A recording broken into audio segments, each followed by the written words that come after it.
Hello little friends, welcome to my YouTube channel. তো আমরা নদী চ্যাপ্টারটা পড়ছিলাম। আজকে সেকেন্ড যে অংশটা অর্থাৎ নদীর কাজ, এইটা আমরা পড়ব। তো নদীর তিনটে কাজ রয়েছে। একটা হচ্ছে ক্ষয় সাধন করা, বহন আর হচ্ছে সঞ্চয়। তো ক্ষয় কোনটাকে বলছে? যে নদী তার যে জলস্রোত রয়েছে মূলত পাহাড়ি অঞ্চলে, তার শক্তিও প্রচণ্ড বেশি থাকে এবং মাটি, বালি, ছোট বড় নুড়ি, কাঁকড়, বড় বড় বোল্ডার বা পাথর সব কিছুকে সে চূর্ণ করে ভেঙে সামনের দিকে এগিয়ে যায়। তো এই কাজটাকে বলা হচ্ছে ক্ষয়সাধন বা ইরোশন। তারপরে নদী বহন করে নুড়ি, কাঁকড়, বালি, পলি, এইগুলো নদীর স্রোতের সঙ্গে সঙ্গে নদী ওই অভিকর্ষের টানে উঁচু জায়গা থেকে নিচু জায়গায় বয়ে নিয়ে চলে। এটাকে বলা হচ্ছে বহন। যখন নদীর গতিবেগ, স্রোত দুটোই একেবারে কমে আসে, তখন সে আর ক্ষয় করতে পারে না। তখন যে জিনিসগুলো সে বয়ে বয়ে নিয়ে আসছিল, যে নুড়ি, পাথর, বালি, এগুলো সে তার দু তীরে সঞ্চয় করতে থাকে, ফেলে দেয়। সে আর বোঝা বইতে সক্ষম হয় না, তার শক্তি কমিয়ে দেয়। এটাকে বলা হচ্ছে সঞ্চয় বা ডিপোজিশন। তো এই যে নদীকে শক্তি দেয় কী কী? যেমন ভূমির ঢাল, অর্থাৎ যদি ভূমির ঢাল বেশি হয় সেখানে নদীর ক্ষয়কাজ করার প্রবণতাও বেড়ে যাবে।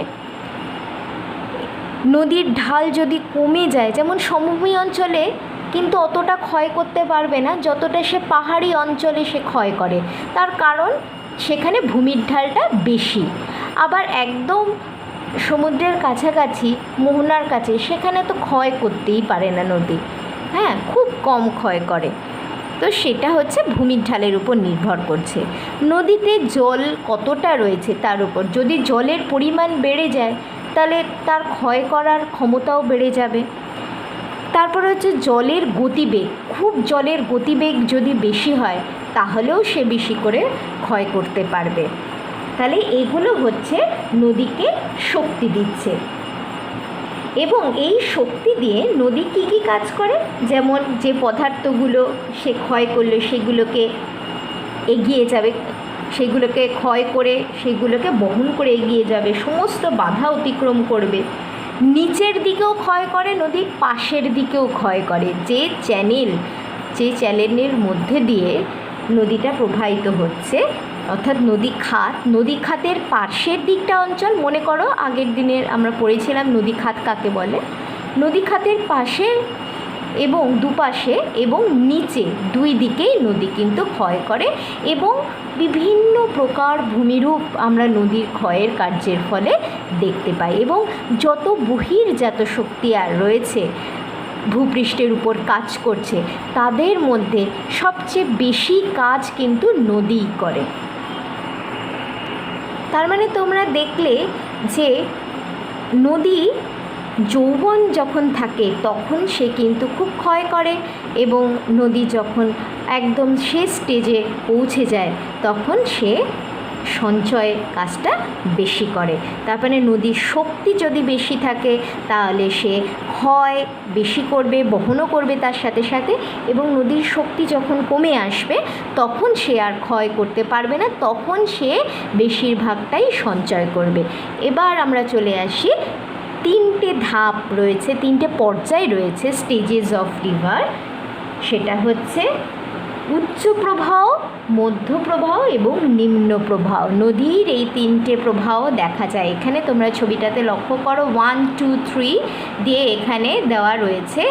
উচ্চ প্রবাহ এই অংশটাকে বলা হচ্ছে একদম পাহাড়ে যেখানে সোর্স, যেখান থেকে নদী উৎপত্তি হয়েছে, উৎপত্তি থেকে যেখানে সমভূমিতে পড়েছে, যখন গ্রিন কালার দিয়ে সমভূমিটা এখানে ডিমার্কেট করা রয়েছে, এই অংশটা পুরোটাই হচ্ছে, এই অংশটাকে বলা হচ্ছে উচ্চ প্রবাহ। এবার এই অংশটা পুরোটা, এই জায়গাটা দেখো 2 দিয়ে যেই অংশটা দেওয়া রয়েছে সেখানটাকে বলা হচ্ছে মধ্য প্রবাহ। এবং এই লাস্টের দিকে, অর্থাৎ যেখানে মোহনার কাছে, মোহনার থেকে আগে একটু দূর থেকে যে লাস্ট অবধি যেখানে সমুদ্রে পড়ছে, এই অংশটাকে বলা হচ্ছে নিম্ন প্রবাহ বা স্টেজ 3। হ্যাঁ, এর সাথে এই যে নদীর যে 3টে প্রবাহ রয়েছে তার সাথে মানুষেরও কিন্তু একটা খুব গভীর সম্পর্ক রয়েছে। যেমন নদীর যে উচ্চ প্রবাহ অর্থাৎ স্টেজ 1, স্টেজ 1টাকে মানুষের যৌবনের সাথে তুলনা করা যেতে পারে। যেমন মানুষ যখন তরুণ বা যৌবন অবস্থায় থাকে, যেমন তোমরা এখন ইয়াং জেনারেশন, তোমরা ছটফটে, তোমরা চঞ্চল, হ্যাঁ, দুষ্টুমি করছো, বিভিন্ন রকম কাজ করছো, হ্যাঁ, এই জিনিসগুলো করছো। তো এইটা নদীও তাই, নদীও কিন্তু ইয়াং যখন থাকে তখন সে যত ক্ষয় করে, এবং ভূমির ঢাল যেহেতু এখানে বেশি থাকে এবং নদী দুরন্ত গতিতে, প্রচণ্ড গর্জন শোনা যায়। তোমরা যদি পাহাড়ি অঞ্চলে যাও তখন দেখবে নদীর কিন্তু একটা আলাদা গর্জন রয়েছে। তোমরা যেমন করো, চিৎকার চেঁচামেচি করো, ক্লাসে করো, বাড়িতে করছো, এই যে দুরন্তপনা করছো, ঠিক নদীও কিন্তু তাই।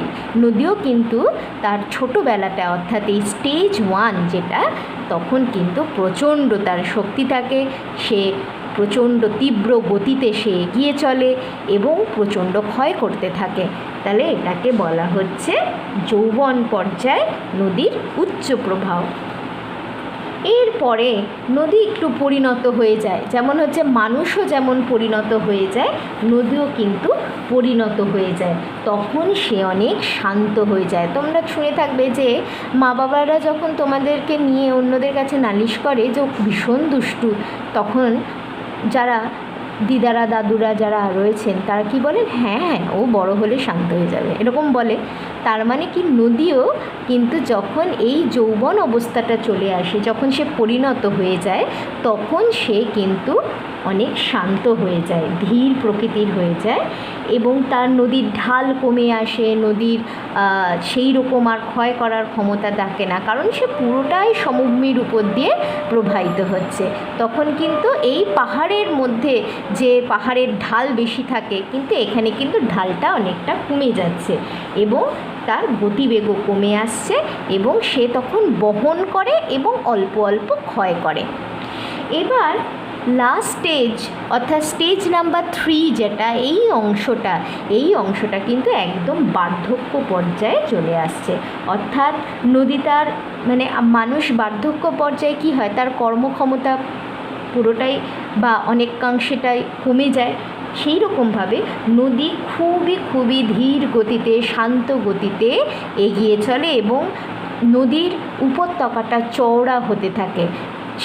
কারণ সে আর নিচের দিকে ক্ষয় করতে পারছে না, সে শুধু পাশে ডিপোজিট করছে, অর্থাৎ সে সঞ্চয় করছে। ভূমির ঢাল একদম কমে যাচ্ছে এবং সমুদ্রের কাছে এসে সে পড়ছে, বিভিন্ন শাখায় বিভক্ত হয়ে সে সমুদ্রে পতিত হচ্ছে।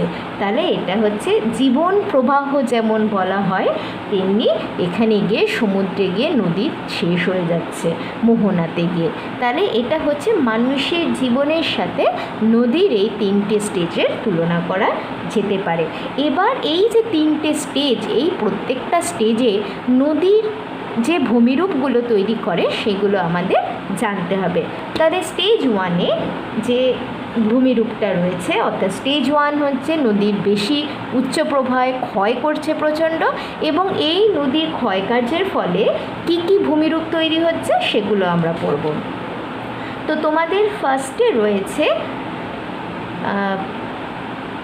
ভ্যালি, আই শেপড ভ্যালি এবং ভি শেপড ভ্যালি, সেটা আমরা দেখব। তাহলে নদীর উচ্চ প্রবাহটা কোনটা, যেটা আমি বলে দিলাম, একদম যেখানে সোর্স, যেটা যেমন হচ্ছে গঙ্গার ক্ষেত্রে গোমুখ গুহা থেকে গঙ্গোত্রী হিমবাহের গোমুখ গুহা থেকে তৈরি হয়েছে, এবং তারপরে হরিদ্বার পর্যন্ত অংশটা হচ্ছে গঙ্গা নদীর ক্ষেত্রে উচ্চ প্রবাহ। এই ছবিতে দেখো যেখানে জাস্ট সমভূমিটা শুরু হচ্ছে তার আগে পর্যন্ত এই অংশটুকুকে বলা হচ্ছে নদীর উচ্চ প্রবাহ। তার মানে উচ্চ প্রবাহ যেহেতু ভূমির ঢাল অনেক বেশি থাকে, উঁচু অংশ থেকে ভূমি, এইটা হচ্ছে দেখো ভূমির ঢাল এইভাবে নিচু হয়ে যাচ্ছে, তার মানে এই অংশটাতে এই জায়গাটায় খাড়াই বেশি, তার মানে ভূমির ঢাল এই অংশটাতে বেশি, এবং বন্ধুরতা অর্থাৎ এবড়ো খেবড়ো উঁচু নিচু ভাব এটা বেশি থাকার জন্য নদীর শক্তি বেশি থাকে, এবং নদীর প্রধান কাজ হচ্ছে ক্ষয় করা।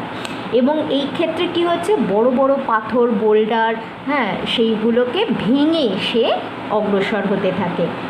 এবং খুব ভালো করে বুঝবে এটা, নদীর স্রোতের সঙ্গে যখন পাথরগুলো নদীর তলদেশে, এই যে এখানে দেখো ছবিতে এই যে পাথর, বিভিন্ন রকম পাথর, এই যে এখানে এক্ষেত্রেও দেখো এইগুলো নদীর তলদেশে ঘর্ষণ করতে থাকে, নদীর তলার দিকেও যেমন ক্ষয় করে, এবং ক্ষয় করার ফলে সে আরও গভীর হয়ে যায়, এবং গভীর হওয়ার ফলে কি হচ্ছে, এখানে ভি দেখো, এখানে অনেকটা ইংলিশের ভি অক্ষরের মতো উপত্যকা তৈরি করে। তাই এটাকে বলা হচ্ছে, মানে অর্থাৎ এখানে কিন্তু চওড়া নদী নয়, খুব সরু নদীটা, কিন্তু এর গভীরতা অনেকটা বেশি হয়। তো এখানে এই ক্ষেত্রেও দেখো এর গভীরতা যেমন আই শেপড, অর্থাৎ এটা আয়ের মতো দেখতে, দুপাশে দেখো আয়ের মতো দেখতে লাগছে, এর গভীরতা আরও বেশি, মানে নদীটা ক্ষয় করতে করতে নিচের দিকে নেমে এসছে। তাহলে এই যে সরু এবং গভীর যে নদী উপত্যকা, এটাকে বলা হচ্ছে গিরিখাত বা জর্জ। এক্ষেত্রে কি হচ্ছে, উপনদী কিন্তু নদীতে খুব একটা বেশি থাকে না, সেই জন্য নদীর কিন্তু পার্শ্বক্ষয় খুব বেশি হয় না, নদীর চওড়া বেশি হয় না। আর একটা টার্ম তোমাদের মনে রাখতে হবে, সেটা হচ্ছে ক্যানিয়ন। যখন বৃষ্টি যেখানে হয় না, বৃষ্টি হলে কি হয়, অনেক সময় দুপাশে নদীর দুপাশে ধস নামতে পারে, কিন্তু যেখানে বৃষ্টি হয় না সেখানে নদী শুধুমাত্র নিম্নক্ষয়টাই বেশি করতে পারে। তো সেই রকম শুষ্ক জায়গায় যে সুগভীর গিরিখাত থাকে, যে গভীর গিরিখাত থাকে, তাকে ক্যানিয়ন বলা হয়। পৃথিবীর সবচেয়ে বিখ্যাত নদী হচ্ছে কলোরাডো নদীর গ্র্যান্ড ক্যানিয়ন। এই দেখো কলোরাডো নদী ক্ষয় করতে করতে কত গভীরে নিচের দিকে নেমে এসছে, এবং আরও ক্ষয় করছে, নিচের দিকে নেমে যাচ্ছে, এবং চারপাশে এরকম সুন্দর একটা দৃশ্য তৈরি হয়েছে। তো এটাকে বলা হচ্ছে গ্র্যান্ড ক্যানিয়ন। তার মানে ক্যানিয়ন যেখানেই হবে সেই জায়গাটার ভূমিরূপটা হবে পুরোটাই আইয়ের মতো, এবং সেই জায়গাটা হয়তো চুনাপাথরযুক্ত অঞ্চল হতে পারে, নদী প্রচণ্ড ক্ষয় করছে নিচের দিকে, সেরকম হতে পারে। এবং কি হচ্ছে, সেই জায়গাটায় বৃষ্টি একদমই হচ্ছে না, ফলে কোনো পার্শ্বক্ষয় হচ্ছে না, এবং নদী শুধুমাত্র নিচের দিকেই ক্ষয় করছে, তাহলে সেটাকে বলা হচ্ছে ক্যানিয়ন। আর এই যে ভি এবং আইয়ের মতো যে ভ্যালি, এই যে আই আকৃতি এবং সুগভীর যে ভি আকৃতির যে ভ্যালি, এই যে এটাকে বলা হচ্ছে জর্জ বা গিরিখাত। আর শুষ্ক অঞ্চলের যে গিরিখাত, যেটা আরও গভীর আই আকারের ধারণ করছে, সেটাকে বলা হচ্ছে ক্যানিয়ন, যেমন কলোরাডো নদীর গ্র্যান্ড ক্যানিয়ন। গিরিখাতের উদাহরণ তোমরা দিতে পারো, যেমন নেপাল হিমালয়ে গণ্ডকী নদীর উপরে কালী গণ্ডকী গিরিখাত রয়েছে, আবার চীনে রয়েছে ইয়াংসিকিয়াং নদীতে ইচাং গিরিখাত, পৃথিবীর দীর্ঘতম গিরিখাত, এটা 250 কিলোমিটার গভীর। বা দক্ষিণ আমেরিকার পেরুর এল ক্যানন দি কলকা, এটাও রয়েছে উল্লেখযোগ্য গিরিখাত। এবার আমরা নেক্সট যে ভূমিরূপটা আছে সেটা হচ্ছে জলপ্রপাত। এখানে একটা সুদৃশ্য জলপ্রপাতের ডায়াগ্রাম দেখো দেওয়া রয়েছে, এবং জলপ্রপাত কিভাবে তৈরি হয় এখানে নিচে দেখো আর একটা ডায়াগ্রামের মাধ্যমে বোঝানো হয়েছে। জলপ্রপাতের ক্ষেত্রে শক্ত শিলা এবং নরম শিলা এই দুটো যদি অনুভূমিকভাবে বা উল্লম্বভাবে অবস্থান করে অর্থাৎ এই যে দেখো এখানে হার্ড রক রেখা আছে, অর্থাৎ এটা শক্ত শিলা, এই কালো অংশটা, এই জায়গাটায় হচ্ছে নরম শিলা, এই অংশটা নরম শিলা। আবার এখানে দেখো এটা হচ্ছে আবার পাশাপাশি অবস্থান করছে, এখানে হচ্ছে শক্ত শিলা, এটা নরম শিলা, আবার শক্ত শিলা নরম শিলা। আবার এটা হচ্ছে উল্লম্বভাবে অবস্থান করছে, এটা হচ্ছে শক্ত শিলা নরম শিলা। আবার এখানে নিচে আর একটা লেয়ার হতে পারে শক্ত শিলা নরম শিলা। অর্থাৎ যদি শিলাটা এরকমভাবে হয়, একটা শক্ত শিলা আবার কিছুটা নরম শিলা, এটা যদি উল্লম্বভাবে বা অনুভূমিকভাবে যে কোনোভাবে যদি অবস্থান হয়, তখন নদী কী করে, তখন এই যে নদী উপর দিক থেকে আস্তে আস্তে কী হচ্ছে, এই নিচটায় অর্থাৎ নরম শিলাটাকে বেশি ক্ষয় করে ফেলছে, এবং ক্ষয় করার ফলে কী হচ্ছে, এই জায়গাটা ক্ষয়ে যাওয়ার ফলে উপর থেকে জলরাশির নিচে প্রবল বেগে ঝাঁপিয়ে পড়ছে। এটাকে বলা হচ্ছে জলপ্রপাত। যেমন পশ্চিমঘাট পর্বতের যোগ জলপ্রপাত, বা জব্বলপুরে রয়েছে ধোঁয়া, নর্মদা নদীতে রয়েছে ধোঁয়াধর জলপ্রপাত, এরকম বহু জলপ্রপাত তোমরা দেখে থাকবে। তাহলে এক্ষেত্রে শিলার অবস্থানের উপর নির্ভর করছে, যদি শক্ত শিলা হয় নদী কম ক্ষয় করবে, নরম শিলা যদি হয় তাহলে বেশি ক্ষয় করবে। এবং এই কোথাও কম ক্ষয় কোথাও বেশি ক্ষয় করার পর নরমটা এতটাই ক্ষয়ে যাচ্ছে যে নদীর জল তখন প্রবল বেগে ওই নরম শিলার উপরে ঝাঁপিয়ে পড়ছে। এবং অনেক সময় এটা কি হয়, এই অংশটা, এই ঝুলন্ত পোর্শনটা অনেক সময় ভেঙে গিয়ে নিচে পড়ে যায়, তখন আবার এই জলটা আবার পেছনের দিকে সরে আসে, অর্থাৎ জলপ্রপাতটা পিছিয়ে যায়, আবার সে নতুন করে আবার ক্ষয় করতে থাকে, এরকম হয়ে থাকে। আপাতত তোমাদের ক্লাস 7-এ এই 3টে ভূমিরূপী বইতে রয়েছে, অর্থাৎ গিরিখাত, ক্যানিয়ন, আই এবং ভি আকৃতির উপত্যকা, আর হচ্ছে জলপ্রপাত। এই 3টে তোমরা খুব সুন্দর করে ছবি এঁকে বড় প্রশ্নের জন্য তোমরা 5 মার্কসের জন্য তোমরা তৈরি করে রাখবে। নেক্সট আমরা চলে আসি নেক্সট স্টেজ 2 নদীর। এবার হচ্ছে মধ্যপ্রবাহের যে ভূমিরূপগুলো রয়েছে। মধ্যপ্রবাহের ক্ষেত্রে যেহেতু ভূমির ঢাল অনেকটাই কমে যায়, সেখানে নদীর গতি এবং শক্তি দুটোই কমে যায়, এবং এক্ষেত্রে নদীর প্রধান কাজ হয়ে দাঁড়ায় বহন করা, অর্থাৎ যে নুড়ি, পাথর, বালি, বোল্ডার যেগুলো সে বয়ে নিয়ে আসছিল পর্বত থেকে, সেইগুলোকে বয়ে নিয়ে যায় এবং কিছু কিছু সঞ্চয় করতে থাকে। এটাকে বলা হচ্ছে নদীর মধ্যপ্রবাহ। এবার মধ্যপ্রবাহে কী কী ভূমিরূপ দেখা যায়, যেমন নদী বাঁক দেখা যায়, মেন্ডার দেখা যায়, অশ্বক্ষুরাকৃতির হ্রদ বা অক্সবো লেক দেখা যায়, নদীর মধ্যে দ্বীপ বা নদী দ্বীপ দেখা যায়। এইগুলো হচ্ছে মধ্যপ্রবাহে নদীর বৈশিষ্ট্য। তাহলে এখানে দেখো তোমাদের ছবিটা এখানে দেওয়া রয়েছে। মধ্যপ্রবাহে নদী কীরকম আঁকা বাঁকা পথে সর্পিল গতিতে নদী প্রবাহিত হচ্ছে, এবং নদী এখানে দেখো সঞ্চয় কার্য করছে, এবং এই যে বাঁক, এটাকে বলা হচ্ছে নদী বাঁক। যেহেতু নদীর বোঝাগুলো তার মধ্যেই, নদী উপত্যকার মধ্যেই ফেলছে, এবং সেই বোঝাগুলো ফেলে দেওয়ার ফলে কি হচ্ছে, সেই জায়গাটাকে এড়িয়ে নদীর সাইড কেটে অগ্রসর হচ্ছে, সেই জন্য এই বাঁকগুলো গঠিত হচ্ছে। এবং যেহেতু এই সময় প্রচুর উপনদী নদীতে এসে পড়ে, তাই নদীর কিন্তু জলের পরিমাণটা বেড়ে যায় এবং নদী উপত্যকা আরও চওড়া হতে থাকে। নদী দ্বীপ বা রিভার আইল্যান্ড দেখো, অর্থাৎ এই নদীর মাঝখানেই যদি নদী যে সমস্ত নুড়ি, বালি, কাপড় যেগুলো নিয়ে এসছে সেইগুলো জমাট করে, পলি এইগুলো জমাট করছে এবং সেখানে একটা দ্বীপের মতো অবস্থান করছে, এটাকে বলা হচ্ছে নদী দ্বীপ। নদী দ্বীপ আর বদ্বীপ কিন্তু একদমই আলাদা। নদী দ্বীপ হচ্ছে নদীর মধ্যেখানে, নদী প্রবাহের মাঝেই যদি কোনো এরকম দ্বীপ বা চরের আকার জেগে ওঠে, সেটাকে বলা হচ্ছে নদী দ্বীপ। এখানে দেখো গাছপালা গজিয়ে উঠেছে, এটাকে বলে, যেমন হচ্ছে মাজুলি, সবচেয়ে বড় নদী দ্বীপ ব্রহ্মপুত্র নদীতে রয়েছে মাজুলি, অর্থাৎ নদীর মাঝখানটায় চড়া পড়ে গেছে এবং সেখানে উদ্ভিদ তারা গজিয়ে উঠেছে, দেখো গাছপালা গজিয়ে উঠেছে।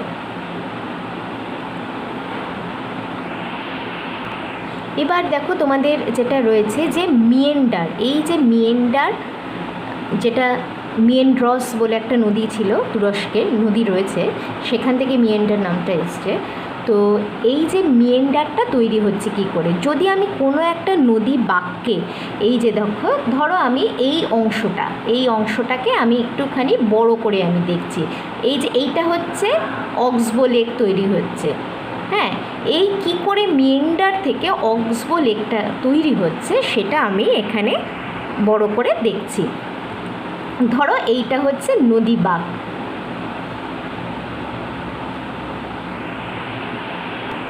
যদি ওই নদী বাঁকের অংশটা আমি যদি ওই মিয়েন্ডারের অংশটা যদি আমি বড় করে দেখি, তাহলে আমি দেখব এই যে এই অংশটার দেখো একদিকে অরেঞ্জ দিয়ে আর একদিকে ইয়েলো দিয়ে দুটো দেওয়া রয়েছে, অর্থাৎ অরেঞ্জ যে পোর্শনটা সেই জায়গাটায় নদী ক্ষয় করছে এবং তার উল্টো দিকে নদী হচ্ছে সঞ্চয় করছে। আবার এক্ষেত্রেও দেখো এই অরেঞ্জ পোর্শনটায় নদী ক্ষয় করছে, এই দিকে হচ্ছে নদী সঞ্চয় করছে।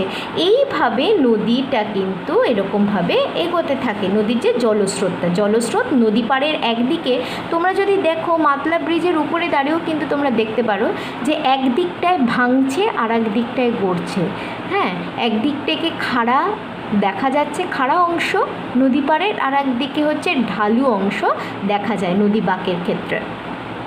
তো এইভাবে যখন এই যে নদীর জলস্রোত এইভাবে একদিকে সঞ্চয় করছে আর একদিকে ক্ষয় করছে, তখন কি হচ্ছে, এইভাবে করতে করতে যখন এই সঞ্চয় করার পরিমাণটা, যখন নদীতে বোঝার পরিমাণটা বেঁকে যাচ্ছে, তখন এইটা দেখো যেন আরও সংকুচিত, এই বাঁকটা আরও সেকেন্ড স্টেজে আরও সংকুচিত হয়ে এসছে, হ্যাঁ।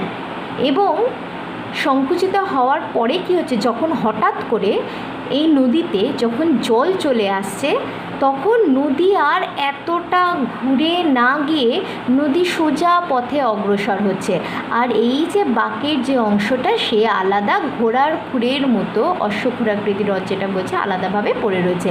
আর মেন নদীটা এইভাবে বয়ে যাচ্ছে, প্রবাহিত হচ্ছে। যখন নদীতে হঠাৎ করে বন্যার সময় বা যখন ফ্লাড হলো, জল বেশি চলে এলো বর্ষাকালে, তখন কিন্তু নদী এইভাবে প্রবাহিত হচ্ছে। হঠাৎ করে নদীতে যদি জলের পরিমাণ বেড়ে যায়, কিন্তু অন্য সময় কী হচ্ছে, নদী আবার এইভাবে ঘুরে গিয়ে, যেহেতু নদী তখন আর যেহেতু ফ্লাডের সময় কী হয়, বন্যার সময় কী হবে, নদীতে জলের বেগ বেড়ে যায়, তখন সে এতটা ঘুরে অগ্রসর হয় না, সোজা পথে অগ্রসর হয়।